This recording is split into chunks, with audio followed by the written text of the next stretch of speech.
recovery from a global pandemic, an assault by the UK government on the powers of our own Parliament, and the consequences to our economy, society and our place in the world of a disastrous Brexit that Scotland did not vote for.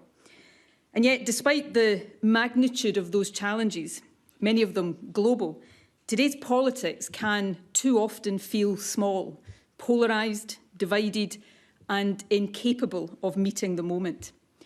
This agreement is intended to change that in Scotland. It is about doing politics and governance better.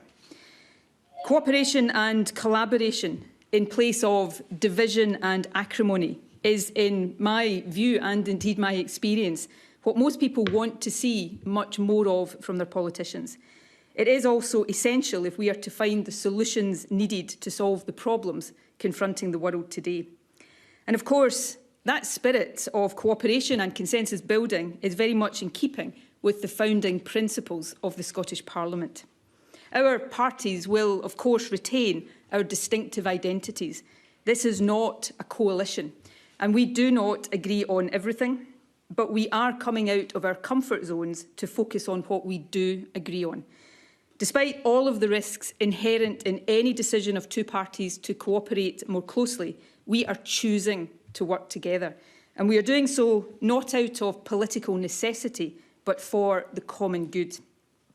The agreement delivers bold policy action on pressing issues, a commitment to more affordable housing, a better deal for tenants and action to tackle poverty and inequality, steps to accelerate our transition to net zero, more support for active travel, transformation of home energy and a 10-year transition fund for the North East of Scotland, a focus on green jobs and fair work and a sustainable recovery from COVID, and action to improve mental health and reform public services, including the establishment of a national care service.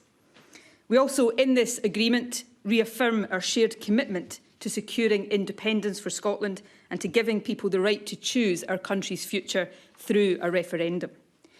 The agreement also sets out the processes of cooperation and consultation that will enable a stable parliamentary majority for the delivery of the Scottish Government's legislative and policy programme. And as part of that, for the first time ever in UK politics, it will see Greens enter national government as ministers, working in a spirit of common endeavour, mutual challenge and collective responsibility to deliver for the people we serve. Now, in the coming days, this agreement will be scrutinised by our respective parties. I will commend it strongly and wholeheartedly to mine. But the publication of this agreement today undoubtedly marks an historic moment. It recognises that business as usual is not good enough in the times we are living through. It grasps that out of great challenge, a better world and a better Scotland is capable of being born. But it understands that achieving it will take boldness, courage and a will to do things differently. That is what we offer. I want to thank the Scottish Greens for the constructive process that has led us to this Butte House agreement today and say how much I hope that we will work together in the years ahead to secure the greener, fairer, independent Scotland that we know is possible. I'll now ask Patrick and then Lorna to say a few words before we take questions from the media. Patrick. Thank you, First Minister. This is indeed a historic moment. This deal would see the Greens entering government for the first time ever in Scotland or anywhere in the UK. And it couldn't come at a more important time. The last 18 months have been an incredibly difficult time for us all. And as we seek to rebuild our lives and our economy, we really must seek to do things differently. We must build a fairer, compassionate country. And we must do everything in our power to tackle the climate and nature emergencies and deliver a just transition for all of Scotland. And that's what this deal will do.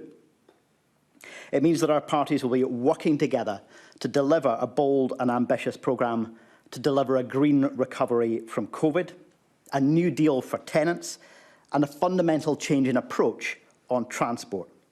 It will put two Green ministers into the heart of government, advocating for the climate and for a fairer, greener Scotland.